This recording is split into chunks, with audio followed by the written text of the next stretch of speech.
शैलेश हुसैन और आज मैं आपके लिए वीडियो लेकर आया हूँ स्पेशली उन लोगों के लिए जो मैथमेटिक्स में एकदम वीक है, जिन्हें मैथमेटिक्स एकदम बोरिंग सब्जेक्ट लगता है और जो मैथमेटिक्स में थोड़ा खुद को वीक फील करते हैं। ठीक है दोस्तों, तो आज हम मैथमेटिक्स की पढ़ाई कैसे करेंगे और वीक बच्चों को अच्छे से अच्छा मार्क मैथमेटिक्स में कैसे स्कोर कर सकते हैं, इसके बारे में हम डिस्कस करेंगे। तो देखिए दोस्तों, सबसे पहली बात तो मैथमेटिक्स सब्जेक्ट आने के लिए हमें तो बेसिक क्लियर होना चाहिए। बहुत से मैंने देखा मैक्सिमम बच्चों का बेसिक ही क्लियर नहीं होता, बेसिक क्लियर नहीं रहता मैथमेटिक्स का, इसलिए उन्हें मैथमेटिक्स बहुत हार्ड लगता है। तो सबसे पहले मैथमेटिक्स की पढ़ाई स्टार्ट करने से पहले हमें तो हमारा बेसिक क्लियर रखना होता है। ठीक है दोस्तों, तो बेसिक में क्या आता है दोस्तों? तो देखिए दोस्तों, आपने 7th 8th स्टैंडर्ड में पढ़ा होगा कि एडिशन रूल्स, मल्टीप्लिकेशन रूल्स, है ना, फ्रैक्शन की एडिशन, फ्रैक्शन का सब्ट्रैक्शन, ये सब चीजें जो है ये बेसिक में आती है। तो दोस्तों, अगर हमारा बेसिक क्लियर है तो हमें मैथमेटिक्स थोड़ा इजी लगने लगेगा। उसके बाद देखिए दोस्तों, हम लोग क्या करते हैं, मैक्सिमम बच्चे मैथमेटिक्स की प्रैक्टिस न करते हुए उसे रीड करते हैं। तो दोस्तों, इससे क्या होता है, वो जो पढ़ा हुआ क्वेश्चन है वो हमें टेम्पररी याद रहता है, मतलब एग्जाम में लिखने पुरता ही वो हमें याद रहता है। हम क्या करते हैं, उसे पढ़ कर जाते हैं, है ना, और दूसरे दिन पेपर में उतार कर आ जाते हैं। उसके बाद दोस्तों, वो जो क्वेश्चन है उसकी जो मेथड्स है वो हमारे दिमाग से निकल जाती है। तो देखिए दोस्तों, मैथमेटिक्स ये सब्जेक्ट रट्टा मारने का नहीं, ये है लॉजिकल सब्जेक्ट जिसमें हमारा लॉजिक क्रिएट होता है ना। एक बार हमारा लॉजिक क्रिएट हुआ तो उससे रिलेटेड जो क्वेश्चन आएंगे वो हम इजीली सॉल्व कर सकते हैं। तो इसमें हमें क्या करना है दोस्तों, सबसे पहली बात तो मैथमेटिक्स के पूरे जो सभी फॉर्मूले हैं वो माइंड में एकदम फिट करना है। जैसे देखिए, मैक्सिमम बच्चों को ट्रिग्नोमेट्री चैप्टर समझने में थोड़ी डिफिकल्टी रहती है ना। तो क्यों रहती है ऐसी? तो देखिए दोस्तों, क्या होता है, मैक्सिमम बच्चे ट्रिग्नोमेट्री के फॉर्मूले तो याद करते ही नहीं और डायरेक्टली क्वेश्चन सॉल्व करने बैठ जाते हैं। ठीक है दोस्तों, तो उनमें उन्हें पता ही नहीं चलता कि कहाँ कौन सा फॉर्मूला अप्लाई होने वाला है। तो सबसे पहले तो हमें क्या करना होता है, सबसे पहले हमें ट्रिग्नोमेट्री के पूरे फॉर्मूले सभी जो है माइंड में एकदम फिट कर देना होता है, जिसे हम रट भी सकते हो आप, है ना। और अगर हमारे माइंड में पूरे फॉर्मूले याद है हमें, तो हम क्या कर सकते हैं, कोई क्वेश्चन पे अपना लॉजिक अप्लाई कर सकते हैं कि इस क्वेश्चन पे हम कौन सा फॉर्मूला अप्लाई कर सकते हैं। लेकिन दोस्तों, अगर हमें फॉर्मूले ही पता नहीं है तो हम उसमें अपना लॉजिक लगा ही नहीं सकते। ठीक है दोस्तों, इसलिए फिर वो हमें डिफिकल्ट लगने लगता है। उसी तरह से मैक्सिमम बच्चे मैंने देखा है जहाँ फॉर्मूले वाले क्वेश्चंस होते हैं वहाँ फॉर्मूला तो अप्लाई कर देते हैं, फॉर्मूले में वैल्यू भी पुटअप कर देते हैं, बट उसके बाद आगे में उनका आंसर सॉल्व नहीं होता। क्यों दोस्तों, ऐसा क्यों होता है? क्योंकि दोस्तों, उनका जो है बेस क्लियर नहीं रहता, मैथमेटिक्स का बेसिक क्लियर नहीं रहता। ठीक है, देखिए दोस्तों, मैंने ऐसे भी स्टूडेंट देखा है जो 10th में चले गए और उनका अभी तक फ्रैक्शन की एडिशन नहीं आती, फ्रैक्शन की सब्ट्रैक्शन नहीं आती उन्हें। मैक्सिमम बहुत से बच्चे ऐसे हैं जिनको तो अभी तक ये भी नहीं पता कि √2 का स्क्वायर क्या होता है। बहुत से बच्चे 4 लिख देते हैं। ठीक है दोस्तों, लेकिन हमें पता है √2 का स्क्वायर 2 होता है। तो देखिए दोस्तों, 10th में जाने से पहले 8th या 9th में बहुत से बच्चों का बेस क्लियर नहीं रहता और ना ही वो कोशिश करते कि हमारा बेस क्लियर हो जाए। तो वो क्या करते हैं, 10th में जाने पर भी उन्हें फिर मैथमेटिक्स हार्ड लगने लगता है। ठीक है दोस्तों, तो सबसे पहले हमें क्या करना है, हमारा बेसिक क्लियर करना है। उसके बाद दोस्तों, जो भी चैप्टर हम पढ़ेंगे मैथमेटिक्स में, जो भी लेसन हम पढ़ते हैं, तो सबसे पहले तो उसके सभी फॉर्मूले जो है उससे रिलेटेड वो सभी फॉर्मूले हमारे माइंड में एकदम फिट कर देंगे दोस्तों। ठीक है दोस्तों, उसके बाद दोस्तों, सबसे पहले मैक्सिमम बच्चे मैंने ये भी देखा है कि डायरेक्ट एक्सरसाइज के क्वेश्चन सॉल्व करते हैं। ठीक है दोस्तों, सॉल्व एग्जांपल पे बिल्कुल भी ध्यान नहीं देते, सॉल्व एग्जांपल को स्किप कर देते हैं और डायरेक्ट एक्सरसाइज के क्वेश्चन सॉल्व करना स्टार्ट कर देते हैं। तो इससे क्या होता है दोस्तों, उनका लॉजिक क्रिएट नहीं होता कि वो क्वेश्चन किस तरह से सॉल्व करना है। तो सबसे पहले क्या करना है, हमें फॉर्मूले याद करना है उस चैप्टर से रिलेटेड। उसके बाद उस चैप्टर में जितने भी सॉल्व एग्जांपल दिए हैं उसे सॉल्व करके देखना है। उसके बाद एक्सरसाइज में जाना है और एक्सरसाइज में जो क्वेश्चन होते हैं सबसे पहले तो हमें वो खुद से सॉल्व करके देखना है। उसमें लॉजिक कौन सा अप्लाई करेंगे, जो देखिए मैक्सिमम जितने भी क्वेश्चन एक्सरसाइज में होते हैं वो डिपेंड करते हैं सॉल्व एग्जांपल पे। सॉल्व एग्जांपल में हमने जो लॉजिक लगाया है, जो लॉजिक हमें दिया जाता है वही अप्लाई होता है एक्सरसाइज के क्वेश्चंस पर। तो उस हिसाब से वो लॉजिक यूज करके हमें खुद से सॉल्व करके देखने हैं एक्सरसाइज के क्वेश्चन। उसके बाद भी अगर हमारा आंसर नहीं आता है, ठीक है, एक ही बार सॉल्व करके नहीं देखना है दोस्तों, 1-2 बार या 3 बार सॉल्व करके देखना है। और गलत होता है तो बहुत अच्छी बात है।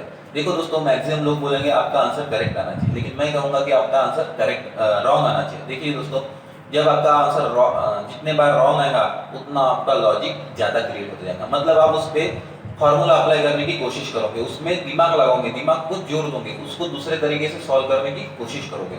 बड़े दोस्तों, तो एग्जाम की बात नहीं हो रही है, एग्जाम में रॉन्ग नहीं रहना है, प्रैक्टिस करते समय दोस्तों, ठीक है दोस्तों। तो इससे क्या होता है दोस्तों, जितनी ज्यादा मैथ्स की प्रैक्टिस करोगे उतना आपका लॉजिक क्रिएट होगा, उतने आप फॉर्मूले अप्लाई कर पाओगे या उतने दूसरी मेथड्स उस पर अप्लाई करोगे। आपने देखा होगा मैक्सिमम क्वेश्चन, एक ही क्वेश्चन 2-3 टाइप से आंसर निकलता है, ठीक है दोस्तों। बट किसी किसी को वही क्वेश्चन सिंपल मेथड से भी निकालने नहीं आता उसका आंसर, तो दोस्तों उनकी प्रैक्टिस की कमी होती है। तो मैथमेटिक्स में एक ही चीज मैटर करती है दोस्तों, प्रैक्टिस, प्रैक्टिस और ओनली प्रैक्टिस। तो मैथमेटिक्स से जो सब्जेक्ट है ये प्रैक्टिस करने का होता है दोस्तों, पढ़ने का बिल्कुल भी नहीं होता। उसके बाद दोस्तों, ये तो हो गई पढ़ाई करने की बात, मैथमेटिक्स को कैसे पढ़ा जाए। इसके बाद दोस्तों हमें क्या होता है, मैथमेटिक्स में अच्छे मार्क्स स्कोर करने होते हैं एग्जाम में दोस्तों, ठीक है दोस्तों। तो एग्जाम में अच्छे मार्क कवर करने के लिए हमें क्या करना होगा, तो दोस्तों ध्यान दीजिए, ये बात अच्छे से माइंड में फिट कर दीजिए कि अच्छे कम समय में अगर हमें अच्छे मार्क कवर करना है तो हमें क्या करना चाहिए। देखिए दोस्तों, अभी लॉकडाउन चल रहा है तो मैक्सिमम बच्चों के ट्यूशन क्लासेस, ऑफलाइन क्लासेस बंद है। तो ऐसे में दोस्तों बहुत से बच्चों को ऑनलाइन क्लासेस पढ़ने में डिफिकल्टी जाती है।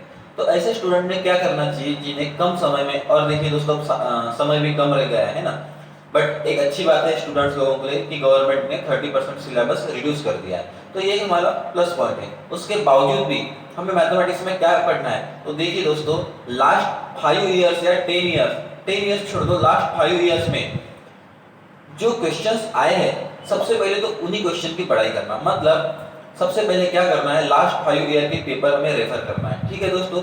उसमें देखना है कि किस टाइप के क्वेश्चन पूछे गए हैं आज तक, ठीक है दोस्तों, उसे कैसे सॉल्व करना है, ये सब प्रैक्टिस करना है। जैसे हमारे 10th की बात कर लेते हैं, 10th के मैथमेटिक्स की, जैसे हमारा चैप्टर है linear equation in 2 variable, arithmetic progression, quadratic equation. तो इस सब में क्या करना है दोस्तों, लास्ट 5 इयर्स में, प्रीवियस 5 इयर्स में जो क्वेश्चंस आए उससे रिलेटेड क्वेश्चन पढ़ाई करके जाना है, ठीक है, उनकी ज्यादा से ज्यादा प्रैक्टिस करना है। तो वही चैप्टर नहीं, बाकी जितने भी मैथमेटिक्स में चैप्टर है उन सबको क्या करना है, लास्ट 5 इयर्स में जितने भी क्वेश्चन उनसे रिलेटेड आए हैं सबसे पहले तो उनकी पढ़ाई करनी है, उनकी प्रैक्टिस अच्छे से करवा के देनी है, ठीक है दोस्तों। उनकी प्रैक्टिस हो जाने के बाद हमें जो बाद में समय मिलेगा उसमें हमें क्या करना है, जितने भी एक्स्ट्रा क्वेश्चन है उस चैप्टर के वो करना है। एक्स्ट्रा क्वेश्चन मीन्स जो लास्ट 5 ईयर के में एग्जाम में नहीं आए हैं वो क्वेश्चन छोड़कर जितने भी एक्स्ट्रा क्वेश्चंस किताब में है या बाहर से, उतने क्वेश्चन की प्रैक्टिस बाद में करना है। बट सबसे पहले क्या करना है, हमें लास्ट 5 ईयर में जो क्वेश्चंस आए हैं वो करना है। इससे क्या होगा दोस्तों, इससे आपको पता चल जाएगा कि एग्जाम में किस टाइप के क्वेश्चन पूछे जाते हैं और उन्हें कैसे सॉल्व करने होते हैं। इससे आपको दोस्तों मैथमेटिक्स थोड़ा इजी लगना चालू हो जाएगा, ठीक है दोस्तों। क्या होता है, हमें मैथमेटिक्स क्यों हार्ड लगता है दोस्तों, क्योंकि हमें पता नहीं होता कि किस टाइप के क्वेश्चन पूछे जाते हैं, पहली बात तो। और दूसरी बात, हमारे पास पढ़ाई करने का तरीका नहीं होता। हम क्या करते हैं, हमारे पास आंसर लिखे होते हैं, बस उनको पढ़ते जाते हैं और एग्जाम में लिखना, प्रैक्टिस जैसे प्रैक्टिस टेस्ट देते हैं हम लोग, है ना, वहाँ पे बस पढ़ा हुआ क्वेश्चन का आंसर दूसरे दिन उतार कर आ जाते हैं। बट दोस्तों इससे हमारा लॉजिक डेवलप नहीं होता। हमें क्या करना है, मैथमेटिक्स सिर्फ एग्जाम में लिखने के लिए नहीं पढ़ना है, मैथमेटिक्स हमारे लाइफ में बहुत इंपॉर्टेंट है। फ्यूचर में जो भी कुछ होता है मैथमेटिक्स हर चीज में अप्लाई होता है, इसलिए मैथमेटिक्स सब्जेक्ट में हमें अपना लॉजिक डेवलप करना है दोस्तों, ठीक है। तो डेवलप कैसे होगा दोस्तों, जितनी ज्यादा मैथमेटिक्स की प्रैक्टिस करोगे उतना ज्यादा आपका लॉजिक डेवलप होगा दोस्तों, ठीक है दोस्तों। मुझे भी मैथमेटिक्स 9th और 10th में बहुत हार्ड लगता था। क्यों? क्योंकि तब मैं मैथमेटिक्स की पढ़ाई नहीं करता था, प्रैक्टिस नहीं करता था, मैं रीड करता था और दूसरे दिन एग्जाम में उतार कर आ जाता था। मार्क तो मुझे अच्छे मिल जाते थे बट मेरा मैथमेटिक्स वीक ही था। फिर क्या हुआ, बाद में मैंने 10th के बाद प्रैक्टिस करना स्टार्ट कर दिया। मैथमेटिक्स की जितनी पॉसिबल है प्रैक्टिस करोगे उतना आपके लिए बेनिफिट रहेगा। सभी फॉर्मूले में एक चार्ट पर लिख कर रख देता था, उसे अपने जहाँ मैं सोता था उसके बाजू में स्टिक करके रख देता था, है ना। तो वो फॉर्मूले दिन रात पढ़ता था। तो कंडीशन ऐसे आ गई थी कि मुझे टोटल फॉर्मूले मेरे माइंड में मैथमेटिक्स के फिट हो गए थे, ठीक है दोस्तों। उसके बाद कोई भी क्वेश्चन आया तो सबसे पहले तो हाँ, और एक इंपॉर्टेंट बात, मैक्सिमम बच्चों को क्या होता है, क्वेश्चन समझे बिना ही आंसर लिखना स्टार्ट कर देते हैं एग्जाम में, ठीक है दोस्तों। तो सबसे पहले हमें क्या करना है, क्वेश्चन समझ लेना है। क्वेश्चन समझ गया तो उसके बाद आप उसका आंसर इजीली लिख सकते हो। तो क्वेश्चन, सबसे पहले तो क्वेश्चन को अच्छे से देख लेना है कि इस क्वेश्चन पे हम कौन सा फॉर्मूला अप्लाई कर सकते हैं, ठीक है दोस्तों, या उसका आंसर लाने के लिए हम क्या लॉजिक अप्लाई कर सकते हैं। क्वेश्चन को देखकर उसमें लॉजिक लगाया करो। जैसे देखे होंगे दोस्तों आपने ट्रिग्नोमेट्री के कुछ क्वेश्चन होते हैं प्रूव दैट वाले, जिसमें लेफ्ट हैंड साइड दी होती है और राइट हैंड साइड दी होती है। तो हमें पता नहीं होता कि राइट हैंड साइड में क्या लाना है वो पता होता है, बट फिर भी हम क्या करते हैं, लेफ्ट हैंड साइड में फॉर्मूले लगाते ही जाते बट हमारी राइट हैंड साइड आती ही नहीं, भलता ही आंसर आ जाता है दूसरा ही कुछ। तो हमें फॉर्मूले लगाते वक्त ये भी देखना है कि हमें कौन सा फॉर्मूला अप्लाई करना है, तब जाकर हमारी राइट हैंड साइड आएगी। क्योंकि ट्रिग्नोमेट्री में बहुत सारे फॉर्मूले हैं, तो डिपेंड करता है कि राइट हैंड साइड क्या दी है और उसके हिसाब से हमें फॉर्मूला अप्लाई करना होता है। और देखिए दोस्तों, ट्रिग्नोमेट्री में प्रूव दैट में एक कंसेप्ट याद रखिए, मैक्सिमम क्वेश्चन अगर tan थीटा, sec थीटा या cosec थीटा के फॉर्म में दिए तो उन्हें सबसे पहले 80% क्वेश्चन में ऐसा होता है कि उन्हें पहले sin थीटा या cos थीटा के फॉर्म में कन्वर्ट करना होता है। ठीक है दोस्तों, उसके बाद आपका आंसर इजीली आ जाएगा। ठीक है दोस्तों, उसके बाद देखिए दोस्तों, 10th सीबीएसई बोर्ड की बात हो रही, 20 मार्क्स आपके linear equation in two variable, arithmetic progression और क्वाड्रेटिक इक्वेशन इस चैप्टर पे दिए। ठीक है दोस्तों, तो मैक्सिमम, और देखो दोस्तों ये तीनों चैप्टर बहुत इजी है, पढ़ने में भी आपको इजी लगेंगे और इसके क्वेश्चन भी बहुत इजी है।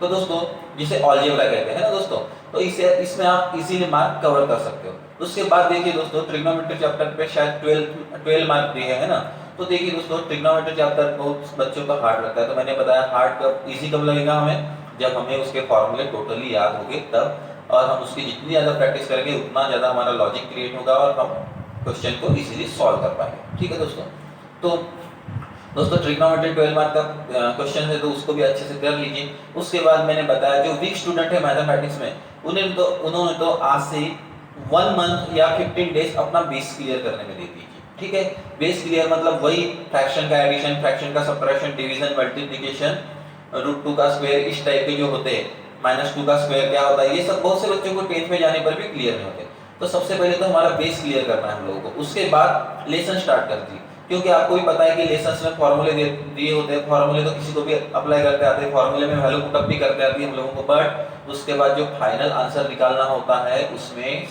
60% बच्चे फेल हो जाते हैं, है ना, आंसर निकालने में। तो आधा आंसर हमारा सॉल्व करके हो जाता है और आधे क्वेश्चन के आंसर हम निकाल ही नहीं पाते, है ना। इसलिए हमारा क्वेश्चन में क्या होता है, हमें जैसे 3 मार्क का क्वेश्चन है तो वहां हमें 2 मार्क ही मिलते हैं या 1.5 मार्क ही मिलते हैं। ठीक है दोस्तों, तो ये गलती हमें दोस्तों नहीं करनी है। ठीक है दोस्तों, इसके बाद दोस्तों प्लानिंग से पढ़ाई कीजिए। ठीक है, क्वेश्चन पेपर के बोर्ड में आप क्वेश्चन सॉल्व करोगे तो सबसे पहले ये देखने का कि हमें सबसे इजी क्वेश्चन कौन से लगते हैं, जो क्वेश्चन हमें सबसे इजी लगते हैं वो क्वेश्चन हमें सबसे पहले सॉल्व करना होता है। ठीक है दोस्तों, और जो क्वेश्चन हार्ड है, जो हमें ऐसा लग रहा है कि ये क्वेश्चन मुझे थोड़ा हार्ड जा सकता है, तो उसे लास्ट में सॉल्व करना होगा। ठीक है दोस्तों, इससे क्या होगा, आपका टाइम मैनेजमेंट भी अच्छा रहेगा, टाइम बचेगा और इससे आपकी पेपर में मिस्टेक नहीं होगी। क्यों? ठीक है, और इससे आपका कॉन्फिडेंस भी बना रहेगा। देखिए दोस्तों, इससे क्या होता है, इजी क्वेश्चन सॉल्व करने पे हमें पता रहता है कि हमारे इतने पेपर में मतलब इतने क्वेश्चन हम सॉल्व कर पाएंगे। ठीक है, उसके बाद हमारा टाइम भी बच जाता है और हमारा पेपर जो रहता है एकदम सिस्टमेटिक रहता है, क्योंकि उनके आंसर हमें अच्छे से आते हैं। लास्ट में फिर दोस्तों जो क्वेश्चन के आंसर हमें अच्छे से नहीं आते, ये क्वेश्चन हमें लास्ट में सॉल्व करना होता है। ठीक है दोस्तों, तो दोस्तों इतनी बात याद रखिए, इसके बाद मैं गारंटी दे सकता हूँ कि आपको अच्छा स्कोर आएगा मैथ्स में, और जो बच्चे मैथमेटिक्स में वीक है उनका मैथ्स भी 100% स्ट्रांग हो जाएगा। ठीक है दोस्तों, और इससे क्या होगा, मैथमेटिक्स में आपका इंटरेस्ट भी बना रहेगा। ठीक है दोस्तों, ओके दोस्तों, थैंक यू। अगर आपको वीडियो अच्छा लगा तो प्लीज लाइक कीजिए।